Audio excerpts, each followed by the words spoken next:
What up? Hey, what up? What up? Hey, what up? Hey, what up? Hey, what up? Hey, what up? What up? What up, though, Pride Nation, and welcome to Luke G's Field Review. Today I'm hitting you with some information that is not always given to us, the fan. And I think that this information is important because it gives you a general idea of how things work in the NFL and kind of how you can almost evaluate your options in terms of a trade partner. So what are we doing here today, ladies and gentlemen? We are looking at the value of each draft pick based on round and positioning. And so this right here is brought to you by Drafttek.com. And also we're going to do what's called the NFL draft pick value calculator. And so if you're curious to how this thing works, this all started from Jimmy Johnson during the time where he came up with this system to kind of evaluate what his pick was worth based on the cost that they were going to incur for moving out of their pick and what it would cost to actually sign a player at the time. So let's just start off here and get into it. For all you people and the Detroit Lion YouTubers who was rooting for the Detroit Lions to tank, I just want you to see what would have happened had they tanked and ended up in the top 5 of the draft. Had they tanked and ended up in the top 5 of the draft, as you can see here, if they were the first pick, that pick would have been valued at $3,000. Okay? If they were the second, it would have been valued at $2,600. The third pick would have been valued at $2,200. The fourth pick would have been valued at $1,800. And the fifth pick would have been valued at $1,700. And we picked 8, which is valued at $1,400. Now, some of those people may say, well, what's the difference of 300 points? Aha, that's the difference. The difference of the 300 points is that when you look at the possibility for trade value, people are trying to meet that 1,400 points. So when you come down and you look at a team, say like the Dolphins at 13, who's got 1150, you know that they got 1150 right there, right? So if their pick is worth 1150, all right, that tells me that not only do we get their pick at 1150, they got to try to make up the remaining 250 points.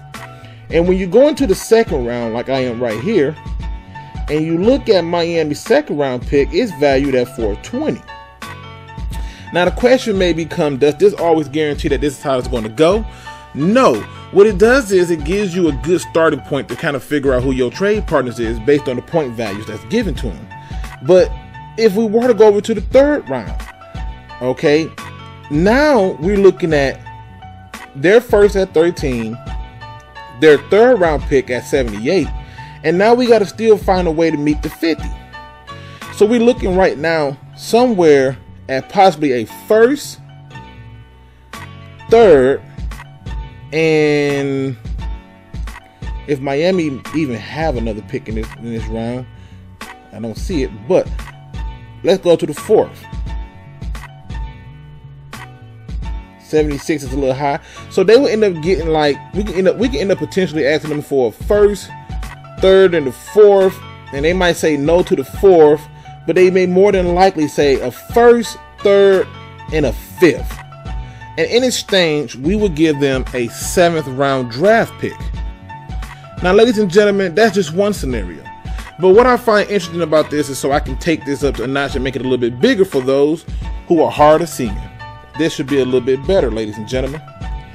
What you're going to see here is we're going to follow the same point value. This is just a bigger chart for you to see what those numbers are worth.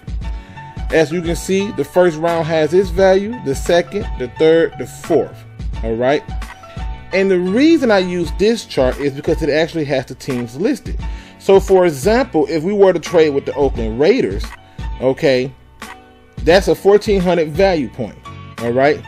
And this is why I did not want them to tank and be in the top 5, let alone the top 10, because those picks are a little bit harder to move. But luckily for the Lions, they managed to fall in a spot that's perfect. And then something great happened for him where Kyler Murray said, I'm going to enter the draft. Those things together made it very possible for the Lions to have a favorable pick. Because guess what? I don't have to pay them what these guys in the top 5 are going to get. And I don't have to break the bait for this. If somebody wants to move up to the first spot, it's 3,000 points.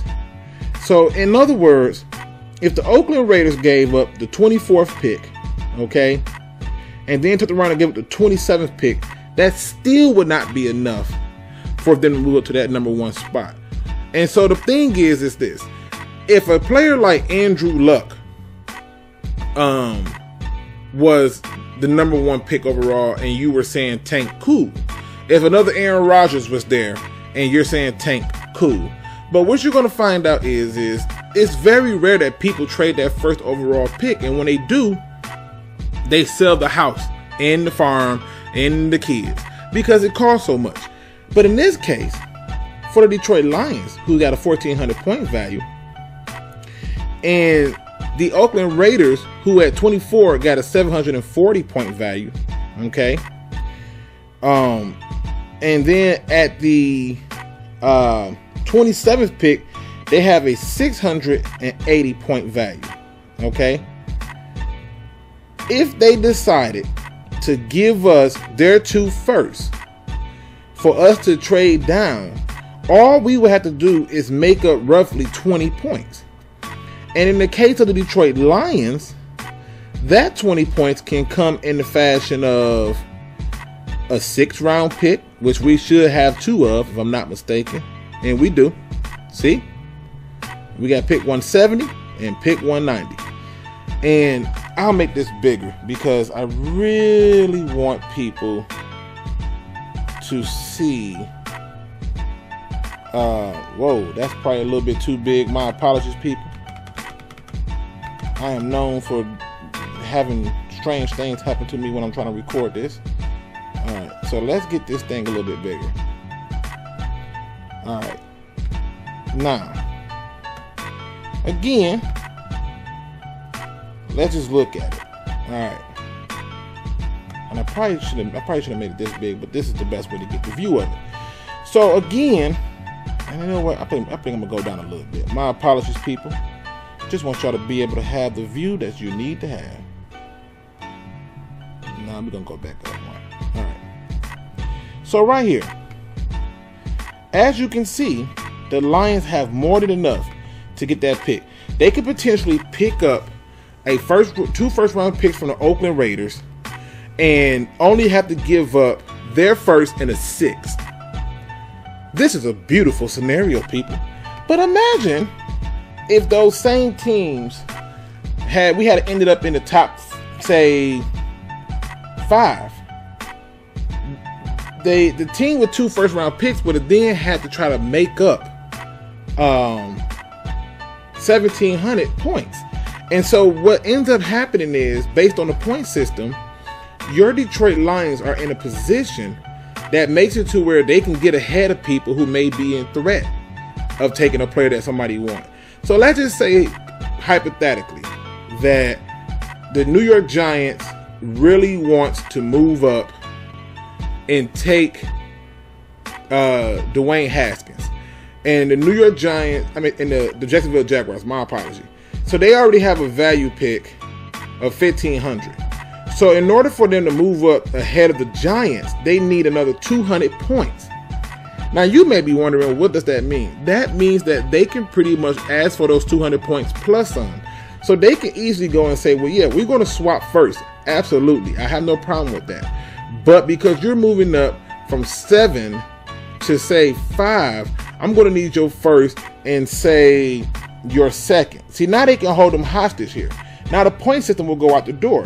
Because when you look at the Oakland Raiders' 2nd round pick, which is right here, it's 550. Okay? And Oakland may say, well, we can't do that, right? Because they're trying to make up for that spot. Oakland may decide to say, no, we'll just wait and see who falls to us, right? It's hard to want to give up a 2nd round pick to move up 2 spots. But to move up and give up 2 firsts and move up multiple spots, those picks gain a higher value. Now let's give another possible scenario, right? Let's say for some odd, strange reason, the Washington Redskins want that pick, ladies and gentlemen. Now, we already know that in order for them to get that pick, they had to come up with about 1,400 points. And right now, their pick is sitting at 10,050.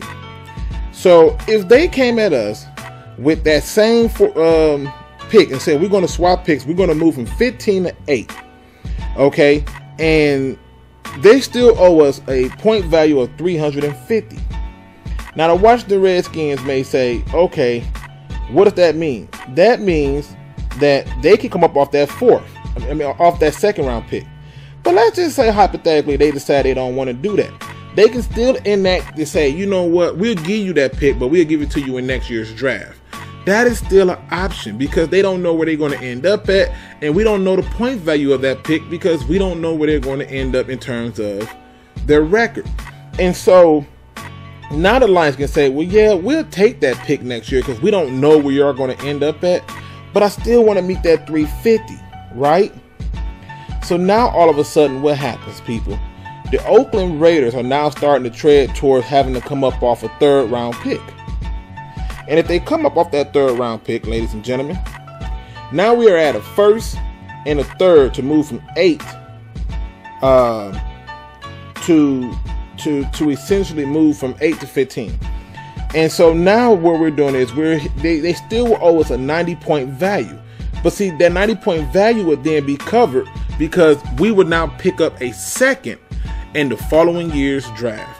So, ladies and gentlemen, when you're sitting up here listening to us YouTubers and us YouTube influencers talk about, you know, our team and stuff like that, keep in mind that when I say please do your research, I really do mean it, because there's a lot of information out there that we don't know. And my goal is to get you the hard facts, okay? And so, again, I'm leaving this up so you can kind of see the point value.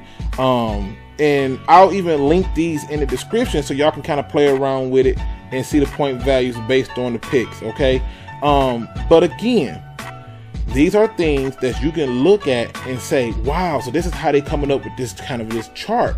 Yes, this is how they're coming up with the chart when it comes to a trade and making those decisions to do it. So, ladies and gentlemen, for those people who said tank, this right here is proof why tanking was a bad move, because not only would tanking have spoiled your opportunity for free agents, it would have made the cost for free agents to go up even higher. And not only would that tanking had it held you to having to get a player, forcing you to take a player that you probably didn't want to take that high, or you probably didn't want to get because he can't come in and help immediately, it would have ended up putting you in a position to, you know, have a hard process of trading that pick, and we probably would have ended up getting cheated, you know, in the effort to not have to spend more money than we needed to. So for my tank people out there, thank you that you were not wrong. Thank the Detroit Lions for actually doing what they're supposed to do and try to win every game when they step on that field. That's it for now, ladies and gentlemen, and like always, until next time, please do your research.